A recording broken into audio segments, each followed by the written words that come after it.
По 100 евра новогодишна честитка од градоначалникот Захариев за најдобрите средношколци од Колен Ехтенин. Наградите денес ги врачи градоначалникот, а ги доделува Штипскиот совет на млади. Благодарение на огласот кој што беше отворен и на кој што може да се пријават сите средношколци кои што се заинтересирани, и од сите пријави ова беа тројцата средношколци кои што имаа најдобар успех и според правилникот кој што беше изготвен за бодување, тие ги добија максималните бодови. Морам да кажам дека тројцата се со одличен успех во сите години. Но освен одличен успех, тројцата средношколци наградата ја добија и поради дополнителни ангажмани. Сум учествувал на многу надпревари, проекти, обуки, семинари и сакам да ги мотивирам и останатите средношколци да учествуваат и да го одберат патот кон успехот.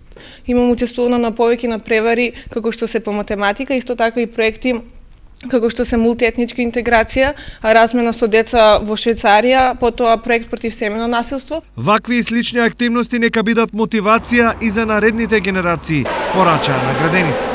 Да вложат колку што можат повеќе во образованието, да учествуваат на разни надпревари на проекти кои што ќе бидат организирани од страна на Советот на млади и можеби еден ден и тие исто како нас ќе бидат наградени за најталентирани средношколци. Инаку ова е прв пат Советот на млади да доделува награди на средношколци, но најавија дека нема да биде и последен.